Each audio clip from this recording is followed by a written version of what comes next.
Hi hello ನಮಸ್ಕಾರ ಬಂಧುಗಳೇ, ಹೇಗಿದ್ದೀರಾ? ಎಲ್ಲ ಚೆನ್ನಾಗಿದ್ದೀರ ಅಂತ ಭಾವಿಸ್ತೀನಿ. ಬಂಧುಗಳೇ, ಇವತ್ತೊಂದು ಹೊಸ ವಿಷಯ, ವಿಭಿನ್ನವಾದ ವಿಷಯ ಹಾಗೂ ಸರ್ಕಾರಕ್ಕೆ ಹಾಗೂ ತನ್ನ ಗಂಡನಿಗೆ ಮೋಸ ಮಾಡಿದಂತಹ ಸಭ್ಯ ಸಮಾಜದ ಸಂಪ್ರದಾಯಸ್ಥ ಹೆಣ್ಣು ಮಗಳ ವಿಷಯ, ಹೆಣ್ಣು ಮಕ್ಕಳ ವಿಷಯ ಇವತ್ತಿನ ದಿವಸ ನಿಮ್ಮ ಗಮನಕ್ಕೆ ತರಲೇಬೇಕು. ಯಾಕಂದರೆ ಈಗ ಅಪರೂಪವಾಗಿ ನಮ್ಮ ಜನಗಳಿಗೆ ಏನಾಗಿದೆ ಅಂತಂದರೆ, ಈ ಚಲನಚಿತ್ರ ನಟರದ್ದೋ ಅಥವಾ ರಾಜಕಾರಣಿಗಳದ್ದೋ ಅಥವಾ ನಮ್ಮ ಪ್ರಕೃತಿ ವಿಕೋಪ ಆಗ್ತಾ ಇರೋ ಬಗ್ಗೆನೋ ನೋಡಿ ನೋಡಿ ಬೇಜಾರಾಗಿ ಹೋಗಿರುತ್ತೆ. ಆದರೆ ಒಂದು ಇಂಟ್ರೆಸ್ಟಿಂಗ್ ವಿಷಯ, ಈಗಾಗಲೇ ಕೆಲವರು ಕೇಳಿರ್ತೀರ, ಇನ್ನು ಕೆಲವ್ರಿಗೆ ಇದು ಹೊಸ ವಿಷಯ ಆಗಿರುತ್ತೆ. ಆ ಕಾರಣಕ್ಕೆ ಮತ್ತೊಮ್ಮೆ ಈ ಸಂಚಿಕೆ ಮೂಲಕ ನಿಮ್ಮ ಗಮನ ಸೆಳೀಬೇಕು ಅಂದ್ಕೊಂಡು ಈ ಸಂಚಿಕೆಯನ್ನು ಪ್ರಸ್ತುತಪಡಿಸ್ತಾ ಇದ್ದೀನಿ. ಬಂಧುಗಳೇ, ಇದು ಡೆಮೋಕ್ರಸಿ ನ್ಯೂಸ್ ಕನ್ನಡ. ನಾನು ನಿಮ್ಮ ಪ್ರೀತಿ ಹರ್ಷ. ನಿಮ್ಮ ಆಶೀರ್ವಾದ ಸದಾ ಹೀಗೆ ನನ್ನ ಮೇಲಿರಲಿ. ಬಂಧುಗಳೇ, ಇತ್ತೀಚೆಗೆ ಅರ್ಚನಾ ರೆಡ್ಡಿ ಅನ್ನೋ ಮಹಿಳೆ ಹೆಸರು ಕೇಳಿರ್ತೀರ. ಆಕೆ ರಸ್ತೆಯಲ್ಲಿ ಬೇಕಾದ್ರೆ ಕೊಲೆಯಾಗಿರ್ತಾಳೆ. ಆ ಮಹಿಳೆಗೆ ಇಂಟ್ರೆಸ್ಟಿಂಗ್ ಸ್ಟೋರಿ ಏನಪ್ಪ ಅಂತಂದರೆ, ಆ ಮಹಿಳೆಗೂ ತನ್ನ ಮಗಳಿಗೂ ಒಬ್ಬನೇ ಗಂಡ ಆಗಿರ್ತಾನೆ. ಯಾಕಂದರೆ ಇತ್ತೀಚೆಗಂತೂ ಬಿಡಿ ಇವೆಲ್ಲ ಕಾಮನ್ ಆಗಿ ಹೋಗಿದೆ.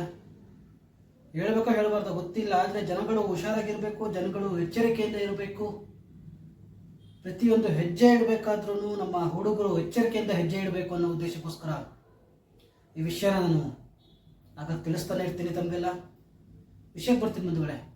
ಏಕೆ ಅರ್ಚನಾ ರೆಡ್ಡಿ ಅನ್ನೋಂಥವಳು ಸುಮಾರು 35 ವರ್ಷ ವಯಸ್ಸಿನವಳು ತನ್ನ ಗಂಡನ ಕಳ್ಕೊಂಡಿರ್ತಾಳೆ. ಆಕೆಗೆ ಕೋಟ್ಯಾಂತರ ರೂಪಾಯಿ ಆಸ್ತಿ ತನ್ನ ಗಂಡ ತೀರೋದ್ಮೇಲೆ ಗಂಡನ ಸೊತ್ತಾಗಿದ್ದಂಥದ್ದು ಆಕೆಗೆ ಸೇರಿರುತ್ತೆ. ಆದರೆ ಈಕೆ ಈ ಗಂಡನ ಆಸ್ತಿ ಕೋಟ್ಯಾಂತರ ರೂಪಾಯಿ ಹಣ ಬಂದ ಕೂಡಲೇ ತನ್ನ ಸ್ವಭಾವನೆ ಬದಲಾಯಿಸ್ಕೊಂಡ್ಬಿಡ್ತಾಳೆ. ಐಷಾರಾಮಿ ಜೀವನ ಮಾಡೋಕ್ಕೆ ಶುರು ಮಾಡ್ತಾಳೆ. ಈಕೆ ಒಂದು ದಿವಸ ಆಚೆಗೆ ಹೋದಾಗ ಅವಳ ಸ್ನೇಹಿತರು ಹೇಳ್ತಾರೆ, ನೀನು ನೋಡೋಕ್ಕೆ ದಪ್ಪವಾಗಿದೆಯಾ, ಆನೆ ಥರ ಕಾಣಿಸ್ತಿದ್ಯಾ, ಸ್ವಲ್ಪ ಸಣ್ಣ ಆಗಬಾರ್ದಾ, ಸಿನಿಮಾ ಹೀರೋಯಿನ್ ಥರ ಕಾಣಿಸ್ತೀಯ ಅಂತ ಹೇಳ್ತಾರೆ. ಈಕೆ ಸರಿ ಅಂದ್ಕೊಂಡು ಜಿಮ್ ಸೇರ್ಕೊತಾಳೆ. ಹೆಚ್ಚು ಕಡಿಮೆ 5ರಿಂದ 6 ತಿಂಗಳೊಳಗಡೆ ಸಿನಿಮಾ ಹೀರೋಯಿನ್ ಥರನೂ ಕಾಣಿಸ್ಕೊತಾಳೆ. ಆದರೆ ಅದೇ ಸಮಯದಲ್ಲಿ ಜಿಮ್ ಟ್ರೈನರ್ ಆಗಿದ್ದಂತಹ ನವೀನ್ ಅನ್ನೋ ವ್ಯಕ್ತಿನ ಈಕೆ ಇಷ್ಟಪಡ್ತಾಳೆ. ಮತ್ತು ಆಕೆ ಜೊತೆಗೆ ಆತನ ಜೊತೆಗೆ ಅಕ್ರಮ ಸಂಬಂಧ ಬೆಳೆಯುತ್ತೆ. ಆದರೆ ಜಗತ್ತು ಇದನ್ನು ಅಕ್ರಮ ಅನ್ನುವಂಥದ್ದು ಈ ತಲೆಗೆ ಅದೇನೋ ಪಿತ್ತ ಅಂತಾರಲ್ಲ, ಪಿತ್ತ ಏರಿದಾಗ ಸಾಮಾನ್ಯವಾಗಿ ಯಾರಿಗೂ ತಿಳಿಯೋದಿಲ್ಲ. ಹೀಗೆ ಮುಂದುವರ್ಕೊಂಡೋಯ್ತು. ಆ ನವೀನ್ ಆತ ಹೇಳ್ತಾನೆ, ನಾನು ಮದುವೆ ಆಗ್ಬೇಕು ಅಂದ್ಕೊಂಡಿದ್ದೀನಿ ಅಂತೇಳಿ. ಆದರೆ ಈಗ ಹೇಳ್ತಾಳೆ ಅರ್ಚನಾ ರೆಡ್ಡಿ ಅನ್ನೋಂಥವಳು, ಯಾಕೆ ನನ್ನ ಹತ್ರನೇ ಕೋಟ್ಯಾಂತರ ರೂಪಾಯಿ ಆಸ್ತಿ ಇದೆ, ನನ್ನೇ ಮದುವೆ ಆಗ್ಬೋದಲ್ಲ ಅನ್ನೋಂಥದ್ದು. ಇಬ್ಬರು ಮದುವೆ ಕೂಡ ಆಗ್ತಾರೆ, ಚೆನ್ನಾಗೇ ಇರ್ತಾರೆ. ಆದರೆ ಸಂಬಂಧಿಕರು ಒಂದು ಇರ್ತಾರಲ್ಲ, ಅವರು ನೋಡಿ ಈಕೆನ ಹೀಯಾಳ್ಸೋಕ್ಕೆ ಶುರು ಮಾಡ್ತಾರೆ, ದೂರಕ್ಕೆ ಶುರು ಮಾಡ್ತಾರೆ, ದೂರ ಬಿಡೋಕ್ಕೆ ಶುರು ಮಾಡ್ತಾರೆ. ಈ ಕಾರಣದಿಂದ ಆಕೆ ಆ ನವೀನ್ ಅನ್ನೋನ್ಗೆ ಈ ಜಿಮ್ ಟ್ರೈನರ್ ಯಾರಿರ್ತಾನೆ ಆತ ಮದುವೆ ಆಗಿರ್ತಾನಲ್ಲ ಇವಳನ್ನ, ಅವನಿಗೆ ಒಂದು 10 ಲಕ್ಷ ಹಣ ಕೊಟ್ಟು ಡಿವೋರ್ಸ್ ಕೊಟ್ಟು ಇನ್ಮೇಲೆ ನನ್ನ ಕಡೆ ಕಾಣಿಸ್ಕೋಬೇಡ ಅಂತ ಹೇಳಿರ್ತಾನೆ. ಆದರೆ ಈ ಅರ್ಚನಾ ರೆಡ್ಡಿ ಮಗಳು ಸುಮಾರು 2nd PUC ಓದ್ತಾ ಇರ್ತಾಳೆ. ಅಷ್ಟೊತ್ತಿಗಾಗಲೇ ಈ ನವೀನ್ ಅನ್ನೋ ಮಹಾನುಭವ ಮಗಳಿಗೂ ಕಾಳಾಕಿರ್ತಾನೆ, ಪಟಾಯಿಸ್ಕೊಂಡಿರ್ತಾನೆ. ಈ ಅಮ್ಮ ಬಿಟ್ಟ ತಕ್ಷಣ ಮಗಳಿಂದ ಹೋದ, ಮಗಳ ಜೊತೆ ಚೆನ್ನಾಗೇ ಇದ್ದ. ಈ ಅಮ್ಮನೇ ಹಂಗೆ ಆದ್ಮೇಲೆ ಈ ನಮ್ಮ ಹಳ್ಳಿ ಕಡೆ ಗಾದೆ ಇದೆ, ನೂಲಿನಂತೆ ಸೀರೆ.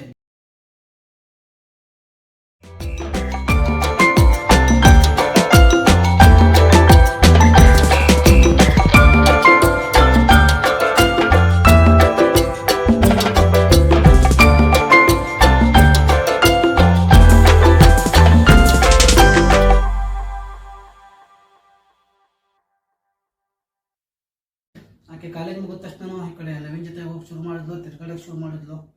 ಅದೇ ಈಕೆ ಅರ್ಚನಾ ರೆಡ್ಡಿಗೆ ತಿಳಿಯುತ್ತೆ. ಗೂಂಡಾಗಳನ್ನ ಕಳಿಸಿ ನವೀನ ಹೆದರಿಸ್ತಾರೆ.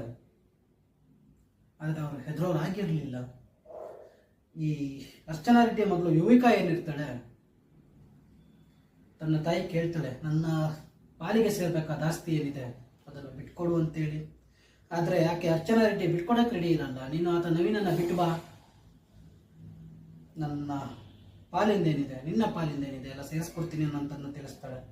ಆದರೆ ಅದಕ್ಕೆ ಒಪ್ಪದ ಯುವಿಕ ಏನು ಮಾಡ್ತಾಳೆ, ತನ್ನ ಅಕ್ರಮ ಸಂಬಂಧ ಇಟ್ಕೊಂಡಿದ್ದಾನೆ ನವೀನ್, ಜಿಮ್ ಟ್ರೈನರ್. ಆತನಿಗೆ ತನ್ನ ತಾಯಿಯನ್ನೇ ಕೊಲೆ ಮಾಡೋದು ತಿಳಿಸ್ತಾಳೆ. ತಮ್ಮ ಇರ್ತಾನೆ ಯುವಿಕಾಗೆ. ತಮ್ಮಂಗೆ ಫೋನ್ ಮಾಡಿ ತಾಯಿ ಅರ್ಚನಾ ರೆಡ್ಡಿ ಎಲ್ಲಿದ್ದಾಳೆ, ಏನು ಮಾಡ್ತಿದ್ದಾಳೆ ಪ್ರತಿಯೊಂದು ತಿಳ್ಕೊಂಡಿರ್ತಾಳೆ. ಈತ ನವೀನ್ ಹೆದರೋ ಮನುಷ್ಯ ಆಗಿದ್ರು ಈ ದುಡ್ಡಿನ ಆಸೆಗೆ ಬಿದ್ದು ತನ್ನ ಸ್ನೇಹಿತರೊಟ್ಟಿಗೆ ಸೇರಿ ಕೊಲೆ ಮಾಡೋ ಪ್ರಯತ್ನ ಕೂಡ ಮಾಡ್ತಾನೆ.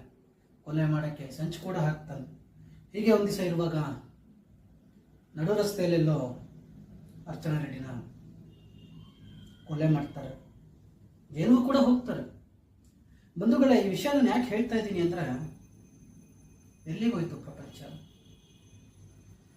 ತಾಯಿ ಮಗಳು ಇಬ್ರಿಗೂ ಒಬ್ಬನೇ ಗಂಡ. ಇತ್ತೀಚೆಗೆಲ್ಲ ಬಿಡಿ ಬಾರಿ ನಡೀತಾ ಇದೆ. ಯಾಕಂದ್ರೆ ಈ ಮಗಳು ಯಾರು, ತಾಯಿ ಯಾರು, ಅಥವಾ ಏನಾದ್ರು ಅವ್ರು ಬಾಡಿಗೆ ಇದ್ದಿದ್ದು ಮನೆ ಅಂತ ಬಿಲ್ಡಿಂಗ್ ಒಂದರ ಅಥವಾ 10-20 ಮನೆ ಇತ್ತು ಅಂದ್ರೆ ತನ್ನ ಮಗಳಿಗೂ ಅವನೇ ಗಂಡ, ತಾಯಿಗೂ ಅವನೇ ಗಂಡ. ಮಹಾನ್ ಭಾವ ಬಿಡಿ, ಅದ್ರ ಬಗ್ಗೆ ಮಾತಾಡೋದು ಬೇಡ. ಈ ಮಾಡಿದುಣ್ಣ ಮಹಾರಾಯ ಅಂತೇಳಿ ಕರ್ಮ ಅನ್ನೋದು ಎಲ್ಲರದು ಕಾಲು ಇಳ್ದೇ ಇಳಿಯುತ್ತೆ ಎಲ್ಲರೂ. ಆಕೆ ಕಾಲೇಜ್ ಮುಗಿದ ತಕ್ಷಣ ಈ ಕಡೆ ನವೀನ್ ಜೊತೆ ಹೋಗಿ ಶುರು ಮಾಡಿದ್ಲು, ತಿರ್ಗಾಡಕ್ಕೆ ಶುರು ಮಾಡಿದ್ಲು. ಅದೇ ಈಕೆ ಅರ್ಚನಾ ರೆಡ್ಡಿಗೆ ತಿಳಿಯುತ್ತೆ. ಗೂಂಡಾಗಳನ್ನ ಕಳಿಸಿ ನವೀನ ಹೆದರಿಸ್ತಾರೆ. ಆದರೆ ಅವ್ರು ಹೆದರೋರು ಆಗಿರಲಿಲ್ಲ. ಈ ಅರ್ಚನಾ ರೆಡ್ಡಿ ಮಗಳು ಯುವಿಕಾ ಏನಿರ್ತಾಳೆ, ತನ್ನ ತಾಯಿ ಕೇಳ್ತಾಳೆ, ನನ್ನ ಪಾಲಿಗೆ ಸೇರ್ಬೇಕಾದ ಆಸ್ತಿ ಏನಿದೆ ಅದನ್ನು ಬಿಟ್ಕೊಡು ಅಂತೇಳಿ. ಆದರೆ ಯಾಕೆ ಅರ್ಚನಾ ರೆಡ್ಡಿ ಬಿಟ್ಕೊಡಕ್ಕೆ ರೆಡಿ ಇರಲ್ಲ. ನೀನು ಆತ ನವೀನನ್ನ ಬಿಟ್ಟು ಬಾ, ನನ್ನ ಪಾಲಿಂದ ಏನಿದೆ, ನಿನ್ನ ಪಾಲಿಂದ ಏನಿದೆ ಎಲ್ಲ ಸೇರಿಸ್ಕೊಡ್ತೀನಿ ಅನ್ನೋಂಥದ್ದನ್ನ ತಿಳಿಸ್ತಾಳೆ. ಆದರೆ ಅದಕ್ಕೆ ಒಪ್ಪದ ಯುವಿಕಾ ಏನು ಮಾಡ್ತಾಳೆ, ತನ್ನ ಅಕ್ರಮ ಸಂಬಂಧ ಇಟ್ಕೊಂಡಿದ್ದಾನೆ ನವೀನ್, ಜಿಮ್ ಟ್ರೈನರ್. ಆತನಿಗೆ ತನ್ನ ತಾಯಿಯನ್ನೇ ಕೊಲೆ ಮಾಡೋದು ತಿಳಿಸ್ತಾಳೆ. ತಮ್ಮ ಇರ್ತಾನೆ ಯುವಿಕಾಗೆ.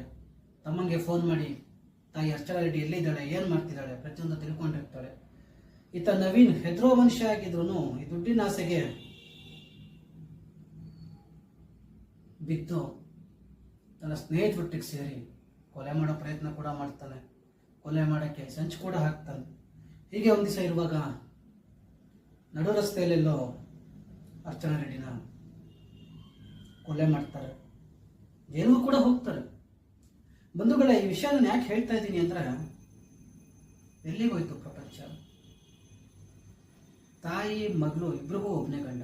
ಇತ್ತೀಚೆಗೆಲ್ಲ ಬಿಡಿ ಬಾರಿ ನಡೀತಾ ಇದೆ. ಯಾಕಂದ್ರೆ ಈ ಮಗಳು ಯಾರು, ತಾಯಿ ಯಾರು, ಅಥವಾ ಏನಾದ್ರು ಅವ್ರು ಬಾಡಿಗೆ ಇದ್ದಿದ್ದು ಮನೆ ಅಂತ ಬಿಲ್ಡಿಂಗ್ ಒಂದರ ಅಥವಾ 10-20 ಮನೆ ಇತ್ತು ಅಂದ್ರೆ ತನ್ನ ಮಗಳಿಗೂ ಅವನೇ ಗಂಡ, ತಾಯಿಗೂ ಅವನೇ ಗಂಡ. ಮಹಾನ್ ಭಾವ ಬಿಡಿ, ಅದ್ರ ಬಗ್ಗೆ ಮಾತಾಡೋದು ಬೇಡ. ಈ ಮಾಡಿದುಣ್ಣ ಮಹಾರಾಯ ಅಂತೇಳಿ ಕರ್ಮ ಅನ್ನೋದು ಎಲ್ಲರದು ಕಾಲು ಇಳ್ದೇ ಇಳಿಯುತ್ತೆ, ಎಲ್ಲರೂ ನೆಲಕ್ಕೆ ಹಾಕಿ ತುಳಿದೇ ತುಳಿಯುತ್ತೆ.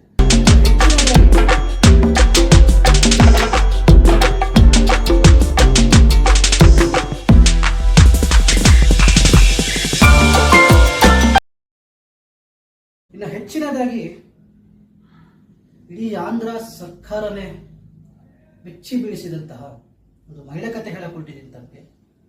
ಸಾಯಿ ಪ್ರಿಯಾ. ಈ ಸಾಯಿ ಪ್ರಿಯಾ ಅನ್ನೋಂಥವಳು ಏನಿರ್ತಾಳೆ,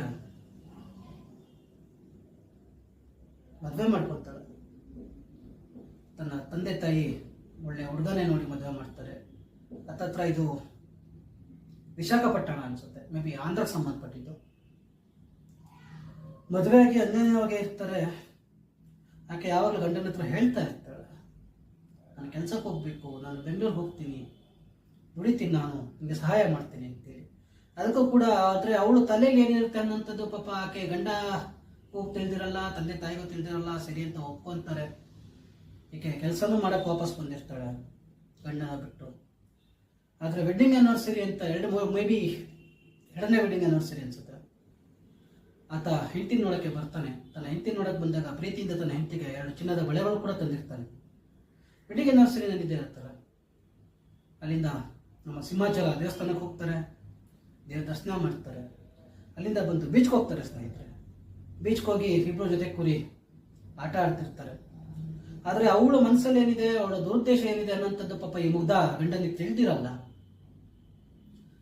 ಹೋಗ್ತಾಳೆ, ನಾನು ಸ್ವಲ್ಪ ನೀರು ತಕ್ಕ ಹೋಗಿ ಆಟ ಆಡ್ಕೊಂಡು ಬರ್ತೀನಿ ಅಂತೇಳಿ ತಿಳಿಸಿ ಹೊಡ್ತಾಳೆ ಆ ಮಹಾತಾಯಿ. ಹೋಗ್ತಾ ಹೋಗ್ತಾ ಹೋಗ್ತಾ ಕಾಣೆ. ಅಲ್ಲ ಗಂಡನಿಗೆ ಏನು ಮಾಡಬೇಕು ಅಂತ ತಿಳಿಯಲ್ಲ. ಆಂಧ್ರ ಪೊಲೀಸ್ನವ್ರಿಗೆ ತಿಳಿಸ್ತಾರೆ, ಆಂಧ್ರ ಪೊಲೀಸರು ಕೂಡ ಬರ್ತಾರೆ, ಹುಡುಕ್ತಾರೆ. ಸರ್ಕಾರ ಕೂಡ ಭಾರಿ ಪ್ರಯತ್ನ ಪಡುತ್ತೆ ಈ ವಿಷಯಕ್ಕೆ ಅವಳ ಹುಡುಕಕ್ಕೋಸ್ಕರ. ಆದರೆ ಆಕೆ ಸಿಕ್ಕದೇ ಇಲ್ಲ. ಶ್ರಮ ಪಡದೆ ಹೇಗೆ ನಮ್ಮ ಅಮಾಯಕ ಗಂಡು ಮಕ್ಕಳನ್ನ ಸಿಗಾಕ್ಸ್ತಾರೆ ಅನ್ನೋ ವಿಷಯಕ್ಕೆ ನಾನು ನಿಮ್ಗೆ ತಿಳಿಸ್ತಾ ಇದ್ದೀನಿ. ಸರ್ಕಾರ ಶ್ರಮ ಪಡುತ್ತೆ, ಪೊಲೀಸ್ನವ್ರು ಶ್ರಮ ಪಡ್ತಾರೆ, ಪೋರ್ಟ್ ಏರಿಯಾದವರು ಹುಡುಕ್ತಾರೆ, ಸಿಕ್ಕಲ್ಲ ಆಕೆ. ಕೊನೆಗೆ ಆಕೆ ನೀರಿಗೆ ಇಳಿಬೇಕಾದ್ರೆ ತನ್ನ ಪರ್ಸು ಹಾಗೂ ಮೊಬೈಲನ್ನ ತನ್ನ ಗಂಡನ ಕೈಲಿ ಕೊಟ್ಟು ನೀರಿಗೆ ಇಳ್ತಿರ್ತಾಳೆ. ಪೊಲೀಸ್ನವರು ಆ ಮೊಬೈಲ್ನ ತಗೊಂಡು ಪರಿಶೀಲಿಸಿದಾಗ 3 ಫೋನ್ಗೆ ಪ್ರತಿ ದಿವಸ ಕಾಲ್ ಹೋಗ್ತಾ ಇರುತ್ತೆ. ಅದರಲ್ಲೂ ಒಂದು ನಂಬರ್ಗೆ ಸಾಕಷ್ಟು ಬಾರಿ ಕರೆ ಮಾಡಿರ್ತಾರೆ, ಸಾಕಷ್ಟು ಗಂಟೆಗಳು ಕಾಲ ಮಾತಾಡಿರ್ತಾರೆ. ಪೊಲೀಸ್ನವ್ರು ಯಾಕೋ ಅನುಮಾನ ಬರುತ್ತೆ, ಆ ನಂಬರ್ನ ಟ್ರೇಸ್ ಮಾಡ್ತಾರೆ, ಆ ನಂಬರ್ನ ಹಿನ್ನೆಲೆ ತೆಗಿತಾರೆ. ಇವಳು ಕಾಣೆಯಾದಾಗ ಆ ನಂಬರು ಸ್ವತಃ ಅವಳ ಹತ್ತತ್ರನೇ ಒಂದು 2-3 ಕಿಲೋಮೀಟರ್ ಡಿಸ್ಟೆನ್ಸಲ್ಲಿ ಇರುತ್ತೆ. ಪೊಲೀಸ್ನವರಿಗೆ ಅನುಮಾನ ಬರುತ್ತೆ, ಆ ಮೊಬೈಲ್ನ ಟ್ರೇಸ್ ಮಾಡ್ತಾರೆ, ಇವಳ ಮೊಬೈಲ್ನ ತಗೊಂಡು ಹೋಗ್ತಾರೆ. ಸೂಕ್ತವಾಗಿ ಪರಿಶೀಲಿಸಿ ನೋಡಿದಾಗ ಆಕೆ ತನ್ನ ಪ್ರಿಯಕರ ರವಿ ಅನ್ನೋ ಜೊತೆ ಬೆಂಗಳೂರಿಗೆ ಹೊರಗೆ ಬಂದಿರ್ತಾಳೆ. ಪೊಲೀಸ್ನವರು ಬಂದು ಕರ್ಕೊಂಡ್ಬಂದು ಸೂಕ್ತವಾಗಿ ವಿಚಾರಣೆ ನಡೆಸಿದಾಗ ಗೊತ್ತಾಗುತ್ತೆ, ನನಗೆ ಆ ಗಂಡನ ಜೊತೆ ಬಾಳಕ್ಕೆ ಇಷ್ಟ ಇರಲಿಲ್ಲ. ತನ್ನ ತಂದೆ ತಾಯಿಗಳಿಗೂ ಗೊತ್ತಿತ್ತು, ಆದರೆ ಅದನ್ನು ಮುಚ್ಚಿಟ್ಟು ನನ್ನ ಗಂಡನ ಜೊತೆ ಮದುವೆ ಮಾಡಿಸಿದ್ರು. ಪ್ರೇಕ್ಷಕರೇ, ಈ ತಂದೆ ತಾಯಿಗಳಿಗೆ ಏನು ಬಂದಿರುತ್ತೋ ಗೊತ್ತಿಲ್ಲ. ಈ ಹಿಂದೆ ಸಂಚಿಕೆಯನ್ನು ನಾವಾಗಲೂ ಹೇಳ್ತಾ ಇರ್ತೀನಿ, ಸ್ವಲ್ಪ ಯೋಚನೆ ಮಾಡಿ, ಮಕ್ಕಳ ಜೀವನ ನೋಡಿ. ನಿಮ್ಮ ವೈಯಕ್ತಿಕ ವಿಚಾರಕ್ಕೆ ಅಥವಾ ನಿಮ್ದು ಏನೋ ಬೇರೆ ದುರುದ್ದೇಶಕ್ಕೆ ತಗೊಂಡ್ಬಂದು ಒಬ್ಬ ಗಂಡು ಹುಡುಗನ ಜೀವನ ಹಾಳು ಮಾಡಬೇಡಿ. ಗಂಡು ಮಕ್ಕಳಲ್ಲಿ ಯಾರು ಬಿಟ್ಟೇ ಬಿದ್ದಿಲ್ಲ. ಸ್ವಲ್ಪ ಸಮಾಧಾನಕ್ಕೆ ಯೋಚನೆ ಮಾಡಿ ಕೂತ್ಕೊಂಡು ಹುಡುಗನ ಮನೆಯವ್ರನ್ನ ಕರೆಸ್ತೀರಾ ಅಥವಾ ಹುಡುಗಿ ಇಷ್ಟಪಟ್ಟಿದ್ರೆ ಅಥವಾ ಅವ್ರ ಮನೆಯವ್ರನ್ನ ಕರೆಸ್ತೀರಾ ನೋಡಿ, ವಿಚಾರಿಸಿ ಯೋಚನೆ ಮಾಡಿ, ಮಾಡೋವಂಥದ್ದನ್ನ ತಿಳ್ಕೊಳ್ಳಿ. ಎಷ್ಟೋ ಜನ ಅಮಾಯಕ ಹುಡುಗರ ಜೀವನ ಯಾಕೆ ಹಾಳು ಮಾಡ್ತಾ ಇದ್ದೀರಾ? ಕೆಲವ್ರಿಗೆ ಹೇಳ್ತಾ ಇದ್ದೀನಿ, ಯೋಚನೆ ಮಾಡಿ, ಮುಂದೆ ದುಡುಕ್ಬೇಡಿ. ಇಬ್ರು ಮನೆ ಮರ್ಯಾದೆನೂ ಹೋಯ್ತಲ್ವಾ? ಕೋಟಿ ಕೊಟ್ಟರು ಸಿಗಲ್ಲ ರೀ ಮರ್ಯಾದೆ ಅನ್ನಂಥದ್ದು. ಈ ಕೇಳಿ ಹುಡುಗಿರಿಗೆ ಏನು ಹೇಳ್ಬೇಕೋ ಗೊತ್ತಿಲ್ಲ ಬಿಡಿ, ಅದ್ರ ಬಗ್ಗೆ ಏನು ಹೇಳಬೇಕು ಅನ್ನೋಂಥದ್ದು ಹಣೆ ಬರ ಬರುತ್ತಲ್ಲ ಬ್ರಹ್ಮ ಅನ್ನೋಂಥ ದೇವರು, ಅವ್ರಿಗೂ ಗೊತ್ತಿದ್ದೇ ಇಲ್ವೋ ಗೊತ್ತಿಲ್ಲ. ಯಾಕೆ ಇಷ್ಟೊಂದು ಗೊತ್ತಿಲ್ಲ, ಯಾಕೆ ಇಷ್ಟೊಂದು ತಪ್ಪಾಗ್ಬೋದೇನೋ ನೀವು ಹೆಣ್ಮಕ್ಳ ಬಗ್ಗೆ ಮಾತಾಡಿದ್ರೆ. ಇರಲಿ. ಇನ್ನು 3ನೇ ವಿಚಾರಕ್ಕೆ ಬರೋದಾದ್ರೆ ಸ್ನೇಹಿತರೆ, ಈಗ 1 ವಾರದಿಂದ ನಾವು ನೋಡ್ತಾನೆ ಇದ್ದೀವಿ, ಕೋಟ್ಯಾಧೀಶ್ವರಿ ಬಡವ ಹುಡುಗನ ಜೊತೆ ಬಂದು ಮದುವೆ ಆದ್ಲು ಅಂತೇಳಿ. ಈಕೆ ಏನೋ ಸಾಮಾನ್ಯದವಳಂತೂ ಅಲ್ಲ. ಈ ಬೆಳಗಾವಿ ಇನ್ಸಿಡೆಂಟ್ ಹೇಳ್ತಾ ಇದ್ದೀನಿ ನಾನು. ಈ ಬೆಳಗಾವಿ ನಗರ SP ಭೀಮಾಶಂಕರ್ ಗುಳೇತ್ ಸಾಹೇಬ್ ಅವ್ರಿಗಂತೂ ಪಾಪ ತುಂಬಾ ಚೆನ್ನಾಗಿ ಬಕ್ರಾ ಮಾಡಿದ್ದಾರೆ. ಆದರೆ ಈ ಹೆಣ್ಣು ಮಕ್ಕಳು ಮನಸ್ಸು ಮಾಡಿದ್ರೆ ನೋಡಿ, ಈ ಸಾಯಿ ಪ್ರಿಯ ಇನ್ಸಿಡೆಂಟು ಆಂಧ್ರ ಸರ್ಕಾರ, ಆಂಧ್ರ ಪೊಲೀಸ್ನವ್ರು ಒಂಥರ ಆದರೆ, ಈ ಮಹಾತಾಯಿ ಬೆಳಗಾವಿಯಲ್ಲಿ ಮಾಡಿರೋಂಥದ್ದು ಇದೆಯಲ್ಲ, ಮೆಚ್ಚಬೇಕ್ರಿ ಆಕೆ ಇನ್ಸಿಡೆಂಟು. ನಾನು ಕೂಡ ಖುಷಿ ಪಟ್ಟಿದ್ದೀರಿ. ಆ ಕೋಟೆ ಬಿಟ್ಬಿಡಿ, ಯಾರೋ ಬಡವ ಹುಡುಗನ ಜೊತೆ ಹೊಡ್ ಬಂದಿದ್ದಾಳಲ್ಲ ಅಂತ. ಆ ಮಹಾತಾಯಿ ಏನು ಹೇಳ್ತಾಳೆ ಅಂತಂದ್ರೆ, ಯಾರಾದ್ರೂ ಖುಷಿ ಪಡ್ಬೇಕ್ರಿ ಒಂದು ಗಳಿಗೆ. ನೋಡ್ಕೊಂಬನ್ನಿ ಅದನ್ನೊಂದ್ಸಲ. ಯಾವಾಗ ಮದುವೆ ಆದ್ರಿ? ಇವತ್ತು ಬೆಳಗ್ಗೆ ಮದುವೆ ಆಗಿದ್ವಿ 11:30ಗೆ. SP ಅವ್ರು ಏನು ಹೇಳಿದ್ರು ಅಂದ್ರೆ, ಪೂರ್ತಿ ಬೆಳಗಾವಿಲಿ ನೀವು ಎಲ್ಲಿರ್ತೀರಾ ನಾವು ಅಲ್ಲಿ ಪ್ರೊಟೆಕ್ಷನ್ ಕೊಡ್ತೀವಿ.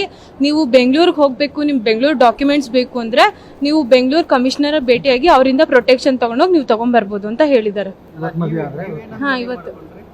ಹಾ, ಯಾಕಂದ್ರೆ ನಮ್ದು ನಮ್ಮ ಮಾವನೇ ಭಯ ರೀ ನಮ್ದು. ಮತ್ತೆ ನನ್ನ ಹತ್ರ ಗಿಕ್ಯುಮೆಂಟ್ಸ್ ಏನಿಲ್ಲ.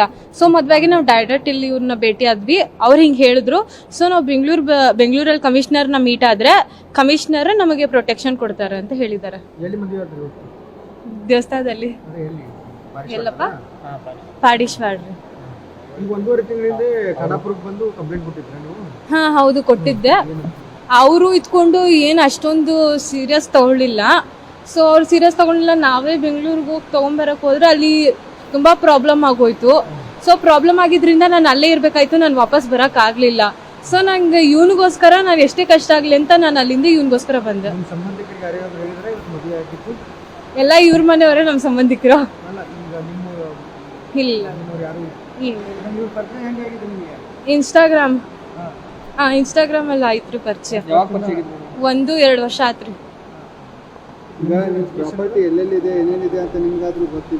ಹಾ, ಬೆಂಗಳೂರು ಶಿವಮೊಗ್ಗದಲ್ಲಿ ಬೇರೆ.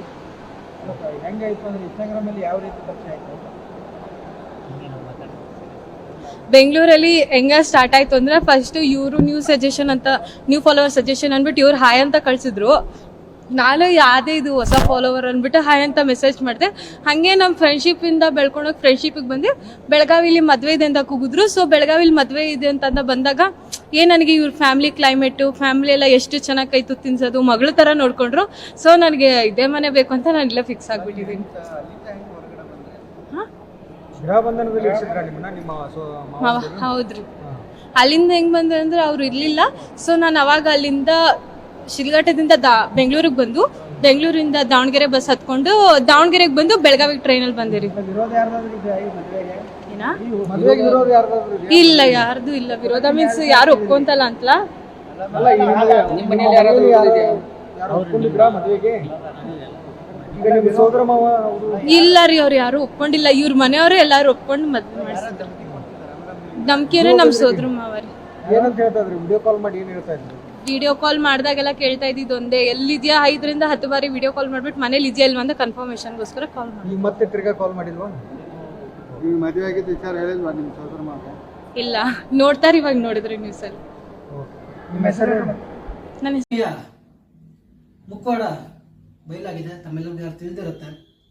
ಆದರೆ ಈ ಥರ ಇರ್ತಾರೆ ಹೆಣ್ಮಕ್ಳು.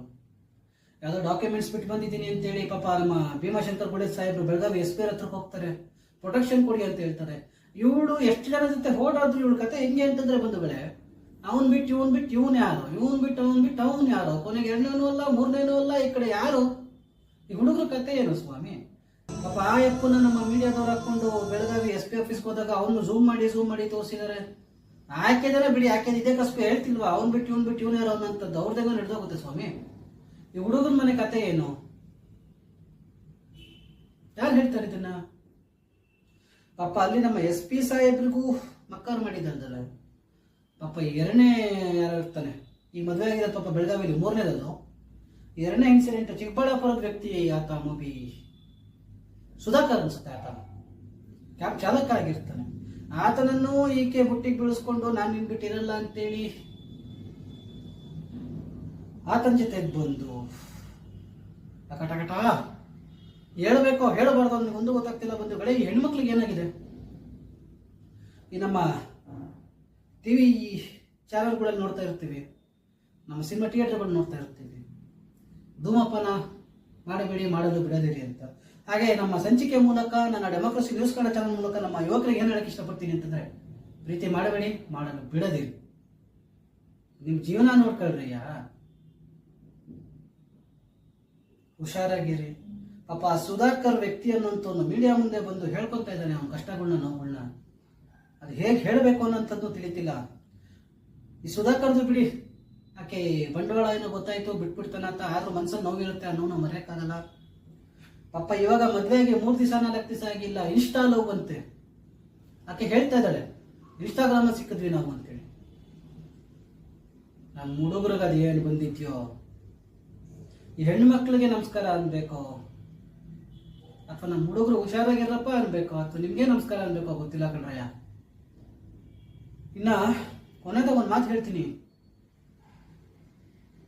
ನಮ್ಮ ಹುಡುಗರಿಗೆ. ಪೆನ್ಸಿಲಲ್ಲಿ ಬರೆದ್ರೆ ಅಳಿಸ್ಬೋದ್ರಯ್ಯ, ಒಂದ್ ವೇಳೆ ಪೆನ್ನಲ್ಲಿ ಬರೆದ್ರು ಅಳಿಸ್ಬೋದ್ರಯ್ಯ. ಆದ್ರೆ ಬದುಕು ಅನ್ನೋ ಚಟಕ ಬಂಡಿ ಏನಿದೆ ಇಲ್ಲ ಬ್ರಹ್ಮ ಎಲ್ಲಿ ಬರ್ತಿರ್ತಾನೆ, ಅದ್ರ ತಕ್ಕನಾಗ ಹುಷಾರಾಗಿರಿ. ಅಪ್ಪಿ ತಪ್ಪಿ ಈ ನಮ್ಮ ಅರ್ಚನಾ ರೆಡ್ಡಿ ಅಂತವರು, ನಮ್ಮ ಸಾಯಿ ಪ್ರಿಯಾನ್ ಅಂತವ್ರು, ಈ ಬೆಳಗಾವಿ ಇನ್ಸಿಡೆಂಟ್ ನಡೀತಾರೆ. ಆ ಮಹಾತಾಯಿ ಆಕೆ ಹೆಸರು ಹೇಳಕ್ಕೂ ಅಂತಾರೆ ನನಗೆ ಅಸಹ್ಯ ಅನಿಸ್ತದೆ. ಯಾಕಂದ್ರೆ ನಾನು ಶಬಾಷ್ಗಿರಿ ಕೊಟ್ಟಿದ್ದೆ ಆ ಹುಡುಗಿಗೆ, ಶಬಾಷ್ ಅಂತ. ಆ ಕಾರಣದಿಂದ ನನಗೆ ಹೆಸರು ಹೇಳಕ್ಕೂ ಇಷ್ಟ ಆಗ್ತಾ ಇಲ್ಲ. ಇಂಥವ್ರು ಬರೆದಿದ್ದು ಯಾವುದೇ ಕಾರಣಕ್ಕೂ ಸರಿಯಾಗಲ್ಲ. ಕೋರ್ಟ್ ಕಚೇರಿಯಲ್ಲಿ ಬೇಕಾಗುತ್ತೆ, ಪೊಲೀಸ್ ಸ್ಟೇಷನ್ ಅಲ್ಲಿ ಬೇಕಾಗುತ್ತೆ. ಈ ಮಹಿಳೆಯರಿಗೆ ಈ ಸರ್ಕಾರನೇ ಅಲ್ಲಾಡಿಸೋ ತಾಕತ್ತಿರುತ್ತೆ, ಪೊಲೀಸ್ನವ್ರನ್ನೇ ಬಕ್ರಾ ಮಾಡೋಂಥ ತಾಕತ್ತಿರುತ್ತೆ. ಯಾಕಂದ್ರೆ ಈಗ ನನ್ನ ವೈಯಕ್ತಿಕ ವಿಚಾರದಲ್ಲೇನೆ ನಮ್ಮ ಆರಕ್ಷಕರು, ನಾನು ಯಾವಾಗ ಹೇಳ್ತಾನೆ ಇರ್ತೀನಲ್ಲ ನಿಮ್ಗೆ, ಅವ್ರನ್ನ ಎಷ್ಟು ಚೆನ್ನಾಗಿ ಬಕ್ರಾ ಮಾಡಿದ್ದಾರೆ ಅಂತಂದ್ರೆ ಹೇಳಕ್ಕೆ ತೀರ್ದು. ಒಂದೊಂದ್ ಕಡೆ ಸ್ಟೇಟ್ಮೆಂಟ್. ನಮ್ಮ ಪೊಲೀಸ್ನವರು ಅದು ಯಾವ ಕಾರಣಕ್ಕೆ, ಅದೇನು ಪೊಲೀಸ್ನವ್ರಿಗೆ ಅದರ ಮನ್ಪೂಜೆ ರಚಿಸ್ತಾರ ಅಥವಾ ಪೊಲೀಸ್ನವ್ರು ಕೆಲಸ ಮಾಡೋದೇ ಹೀಗ ನನಗೆ ತಿಳಿತಿಲ್ಲ. ಬಿಡಿ ಪಾಪ, ಈ ವಿಚಾರಕ್ಕೆ ಎಲ್ಲ ಪೊಲೀಸರು ಹೇಳಿದ್ರೆ ತಪ್ಪಾಗುತ್ತೆ. ಮತ್ತೊಂದು ಹೊಸ ಸಂಚಿಕೆ ನಿಮ್ಮ ಮುಂದೆ ತರ್ತಾ, ಒಂದು ಮಿಸ್ಟ್ರಿ ಸಂಚಿಕೆ ನಿಮ್ಮ ಮುಂದೆ ಪ್ರಸ್ತುತಪಡಿಸ್ಬೇಕು ಅಂದ್ಕೊಂಡಿದ್ದೀನಿ. ಮುಂದಿನ ಬಾರಿ ತಿಳಿಸ್ತೀನಿ. ನಮಸ್ಕಾರ ಬಂಧುಗಳೇ.